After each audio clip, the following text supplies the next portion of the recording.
bidiyon mu dai abinda zai koyar shine zai koya mana yadda za ka yi rijistan wani idan har ka tashi yin rijistan wani a Mulabox.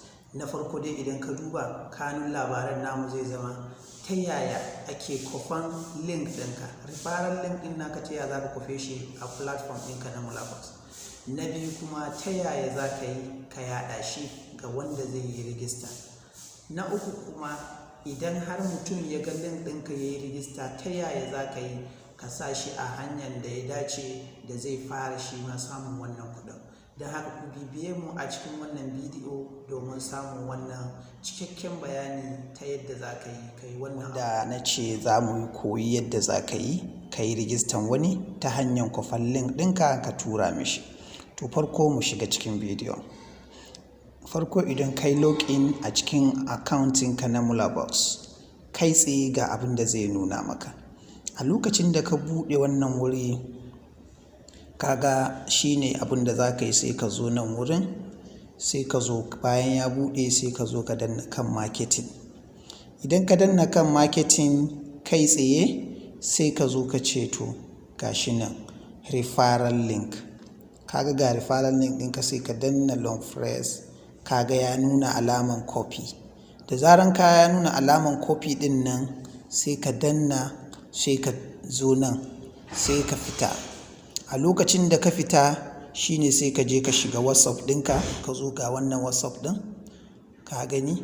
Idan kana da aboki wanda kake son ka tura masa sai ka danna, kana dannawa sai ka yi pasting nishi a nan sai ka tura masa ka ce wannan shine link ɗina. Kaga yanzu wannan link ɗin kai tsaye ya tafi wayar wanda ka turawa. Shi kuma wanda ka turawa idan har zai danna a haka ya dannu ya kai shi zuwa browsersa kamar haka ɗin nan, kaga yanzu in ka danna kai tsaye zai kai ka kan browserka. Idan kuma shi wanda ka turawa ba zai dannu ba, to shi ma sai ka ce masa ya kwafa ya sanya a cikin browsersa. Ma'ana idan ya tashi ya buɗe wani empty page a browsersa irin haka. Idan ka tashi sai ya yi pasting nashi a nan haka, ka gani. Idan ya pasting nashi sai ya danna next, kai tsaye zai kai shi ga wurin da zai yi rijista.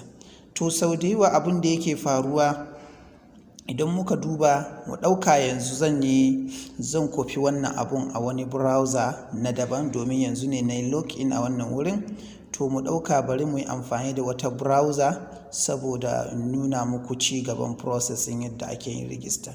So idan ka danna browser ka kamar haka, kaga yana buɗewa. Yanzu da zaran ya buɗe, kada ku manta zan buɗe sabon shafi. Idan na buɗe sabon shafi sai na yi pasting wannan link ɗin da na kwafo daga WhatsApp ɗina wanda kana koya wa wani ko za ka yi wa wani rijista. To kai tsaye kaga ya buɗe link ɗin, kaga ya ɗauka. To the next thing sai ka danna next. Saboda me yasa? Saboda ya buɗe maka. Idan ka duba kaga ya ce you have been invited to Mulabox referrer Mustapha Shkar. Join the fastest growing and expanding affiliate network community in Africa and start growing your income daily. Sai aka ce sign up. To sai ka danna wannan sign up ɗin. Da zaran ka danna wannan sign up ɗin, kaga zai nuna maka a new link has been generated for you, so just go ahead and register now. You have been invited by Mustapha Shkar. Dear your browser cookies if you don't want this. To kaga kai sai ka je ƙasa. Idan ka zo ƙasa aka ce prior to greetings on account, it is important that you read off your terms of services and understanding them. This will really inform your decision in signing off. Not reading our terms, sign off, subscribing, and then coming up with some flimsy objections from nowhere. No, we won't take that. Sai suka ce we won't take that, neither will we reply to mails and tickets disputing our rules. I was not told about this before. Once won't be entertained to. You understand? Worst case scenario, we will ban your account. good case scenario, we will simply ignore you or back to business sign off. So wannan da a takaice suna dan ankarar da kai ne, suna nuna maka cewa duk abin da za ka yi kafin ka yi rijista bayan gaisuwan da suka maka, ka duba ƙa'idodinsu na wannan wuri, domin duba ƙa'idodinsu shi zai taimaka maka wajen kasancewa za ka shiga ko ba za ka shiga ba. Idan har ka duba ka gani kaga za ka iya shiga, to fa lillahi alhamdu sai ka ci gaba da yin registration naka. Amma fa ba za su saurare ka bayan ka yi rijista kana da wasu abubuwa da kake ganin bai yi daidai da muradinka ba, kuma ka ringa zagin su ko ka ringa gaggaya musu magana ko ka ringa complain ko ka ringa cewa kai baka yadda ba ko kaza ko kaza. Da haka sun gaya maka tun daga fari ka karanta ka'idodin bayan ka ji cikakkun bayani na wannan kasuwanci kafin nan ka ci gaba da sanya abubuwanka. To wannan muhimmin wuri ne wanda nake so na yi amfani da shi, wanda za ka ga cewa an ce username, kamar yadda kuka ga Mustafashkar din nan daga kamar nickname dina ne, wanda za ka dular da shi cewa kaga kai ma sai ka tsara, in ka ga dama ka mai da sunanka ya zama nickname ɗinka, in ka ga dama ka mai da sunan wani abu daban ka sanya shi a matsayin nickname username ɗinka. Da haka password shine nambobin sirri. Wurin sa email dole ne ka zama kana da email wanda yake mai aiki, sannan kuma sai ka sanya mobile number ka. To ga wurin sanya kwanan shekaru, daidai adadin shekarunka, date of birth ɗinka kenan, kaga za ka sa kwana, sai in ka zo kaga sai ka sanya kwana, ka duba kwana 1 kwana 2, sai ka sanya watan da aka haife ka, shi ma ga sunan a kirge, watan 1 ko watan 2, sai ka zo ka sanya shekarunka ga shi nan daga nan a jere, sannan sai ka zo kuma ka duba ka ga yadda za ka yi ka sanya sunanka cikakke, full name ɗinka, sunanka na fari da suna na ƙarshe, sai ka danna create. Da zaran ka danna create ɗin nan zai kai ka kan Facebook URL. Facebook URL ɗin nan idan ka danna wannan za su dakata, za su ɗau welcoming naka. Bayan sun yi welcoming naka, to za ka danna wurin da za ka sanya Facebook URL. Facebook URL ɗin nan wato kwafo shi ake yi a browser. Wasu sau da dama muna samun matsala wajen mutane ba su san yadda za su yi su kofi Facebook URL ba. For instance, yanzu nan dole ne ka hau Facebook ɗinka a kan browser irin haka. Idan ka hau shi kan browser irin haka, kaga Facebook ɗina ya buɗe, to sai ka zo kan nan ƙarshe sai ka danna. Kaga kana dannawa, kaga ya nuna maka alaman copy, sai ka kofi wannan abun, shi kenan ka kofi Facebook URL. Da haka idan ka tashi a step na gaba sai ka sanya shi a wannan wurin Facebook URL din, sai ka danna submit. Da zaran ka danna submit, shi kenan sa su kai ka ƙarshe wurin da za ka yi rubutu, wurin da za ka zaɓi tsare-tsarensu da za ka yi zaɓa, sai ka yi fara. Wannan tsare-tsaren kuma in ban manta ba, akwai na starter 2000 naira 150, wanda idan ka fara da shi za ka kasance za ka na samun naira 165 a kowane rana. Wanda akwai tsari da ake ce masa balu, wanda ake ce masa naira 5250 kudin registration nasa, sannan kuma za ka na samun naira 320 kowane rana. Sannan kuma ɗayan akwai wanda ake ce masa deluxe.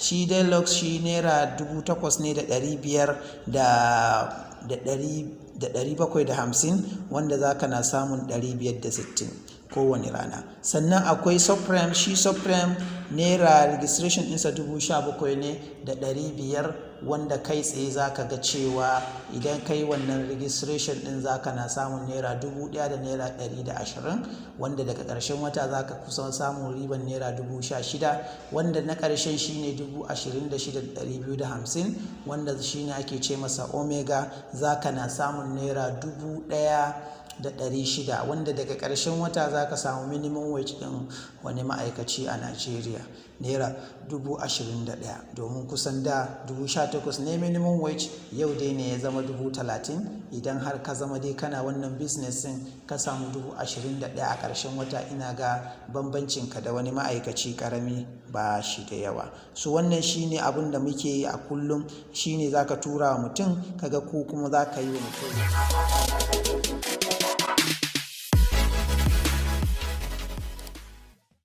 sosai.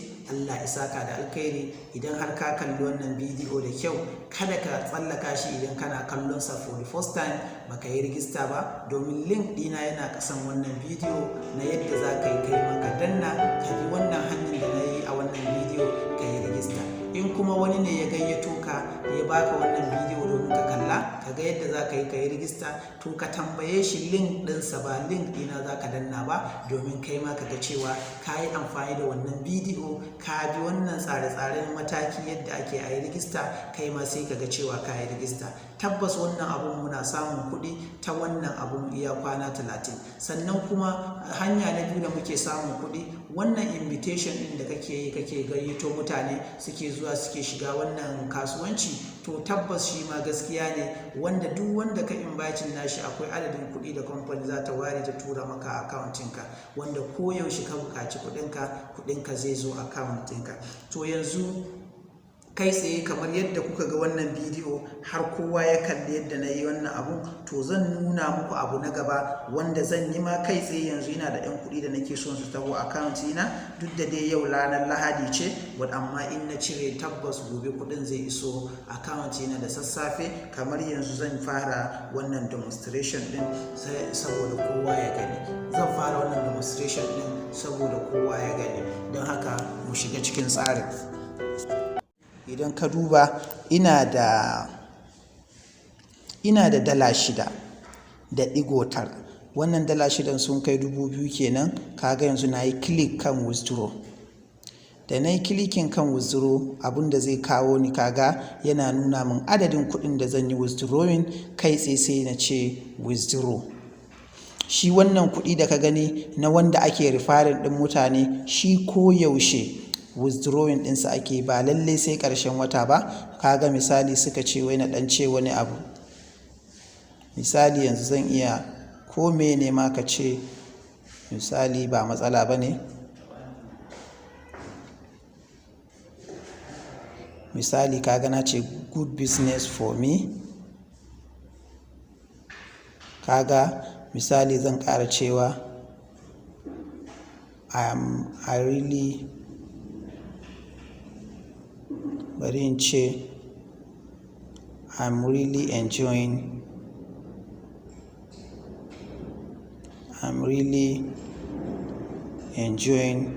ka gani what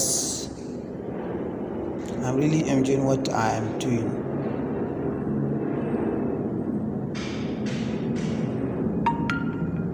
Kaga for instance yanzu na yi wannan abun, sai suka ce rate us, kaɗan rating nasu, ma'ana kaɗan ba su irin lambar yabo didin adadin yadda daga 1 star zuwa star 5. Kaga dai kusan a yanzu gaskiya na kai matsayin da zan na ba su 5 star. To kaga sai ka ce withdraw. Idan ka danna wannan kalmar withdraw din, kai tsaye kuɗinka ya an sanya shi a jerin waɗanda za a biya daga nan zuwa cikin awa 24. Kaga suka ce ga withdrawal ID naka. Idan ka duba kaga zan iya yin screenshot ɗinsa saboda na ajiye wannan withdrawal ID ɗin. Idan na yi wannan, kaga duk wani error in ma kuɗina ba su shigo kan lokaci ba, wannan withdrawal ID ɗin za su tambaye ka. Kaga suka ce was sent, your withdrawal of so amount was sent successfully. Your withdrawal will be delivered to the bank details provided in your dashboard within 24 hours. Kaga suna faɗa mana cewa wannan kuɗin zai shigo cikin da account ɗinmu na banki cikin awanni 24. da haka yanzu jira za ka yi. Idan ka duba da za mu dawo mu buɗe nan wurin, za ka ga wannan kuɗin ba sa nan. Kaga wurin ya dawo 0. To yanzu kawai abun da ya rage zan jira in ga kuɗina ya taho.